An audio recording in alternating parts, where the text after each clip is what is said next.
What's up, guys? My name's Skinner, and thanks for joining us with another episode of Alamo City Comic Con TV. Today, we are here with the big man, Apple De La Fuente from Alamo City Comic Con.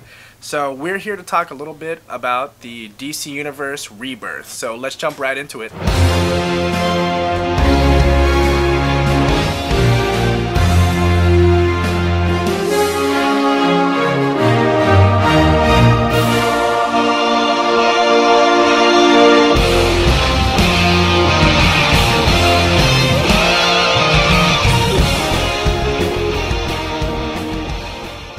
The New 52 wasn't really well received by older collectors, but with Rebirth, it's causing a little bit of excitement. Will we come back to DC after what was done to us in the New 52? That's waiting to be seen. Batman wasn't touched, so Batman fans, we technically never really left, but it's still waiting to be seen by older collectors to see if this truly is going back to the era of DC fans and what we loved. So with that, Rebirth is still a wait and see process, but let's talk about the books. With Rebirth, we can kind of see where now they're going back to where that disconnect was with older fans. And so will older fans come back? That's waiting to be seen. But for me, I'm excited to see where this goes. With this new DC Universe Rebirth, are there any artists that you're most excited to see a turnout from? Well, one I'm gonna miss is my buddy Greg Capullo. Oh, no. He's not on Batman any longer, but Liam Sharp is one artist that I'm looking very forward to. We do have Francis Manapul coming in the mix. We haven't found out what's going on with JLA or Justice League for that matter, so they haven't broken any details. They haven't broken anything. As far as artists, oh man, I'm looking forward to Liam. Batman we're always going to be critical about, so we're going to wait and see what's going on with Rebirth and see where these guys take these stories and the storylines and the artwork too. But as far as the early leaks of them, Black Canary was awesome. That looked very cool. The Birds of Prey series, and we don't even know much about that one yet. They're all telling us about Rebirth.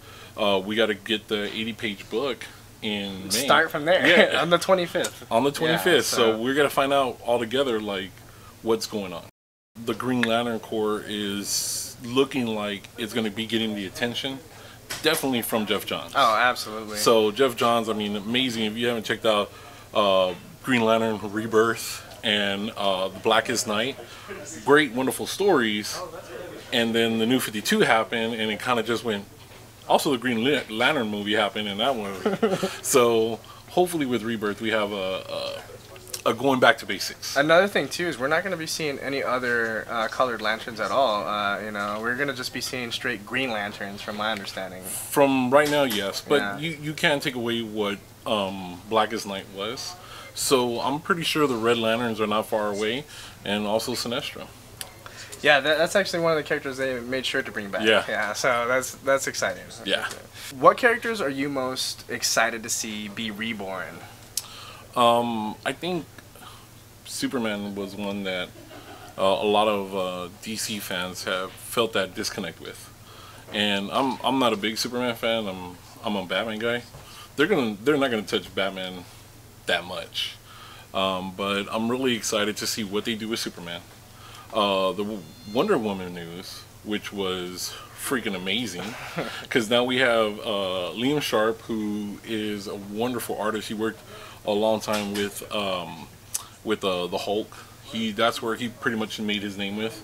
Is now coming over to do Wonder Woman with one of my favorite writers, Greg Rucka. So Greg Rucka is back with DC, and he's heading up the Wonder Woman series. So I'm really excited about that. These 2 books a month is something that it's kind of exciting, but we have to see where it goes. because they are doing some books that are coming out bi-weekly or two every month, we are running into this concept with Wonder Woman.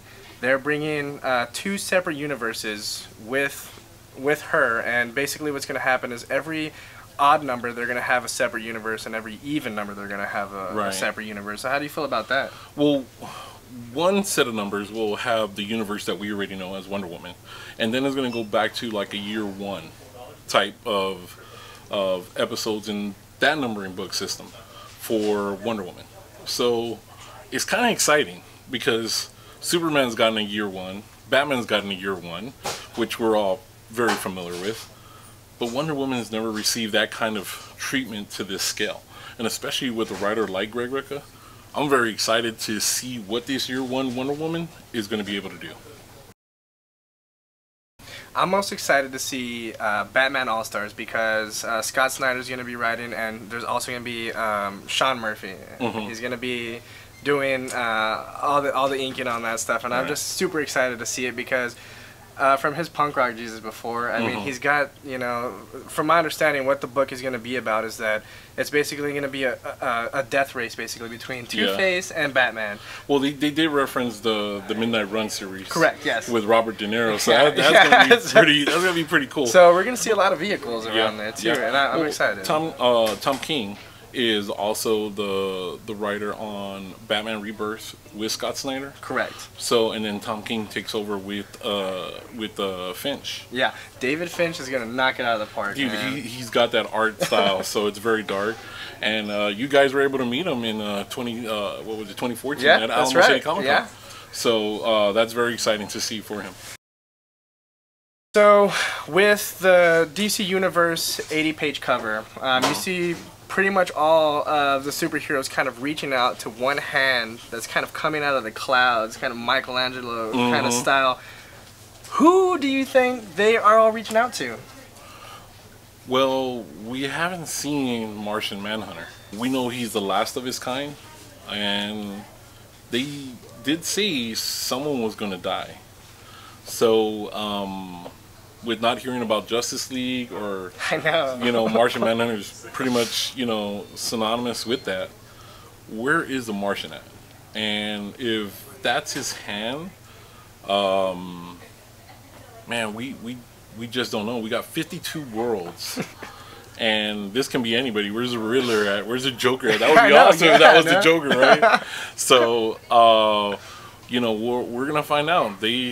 Come May, all Rebirth is going to be known, and we're going to see who's that hand and who's going to die. Alright guys, so if you don't know where to pick up your comic books from, make sure to stop by Dragon's Lair or at any one of the other Alamo City Comic Con comic shop sponsors. Remember, May 25th is going to be your chance to get the DC Universe Rebirth 80-page one-shot book for only $2.99. You also have an opportunity to pick up tons of other bi-weekly comics that will be coming out as well. Still, only $2.99. It's kind of like buying a book and getting one for half off, so keep that in mind. Don't forget to follow us on our social media to keep up with all of our shenanigans at Facebook or Instagram at Alamo City Comic Con or Twitter at Alamo City Con. Thanks for keeping up, and we'll see you next time.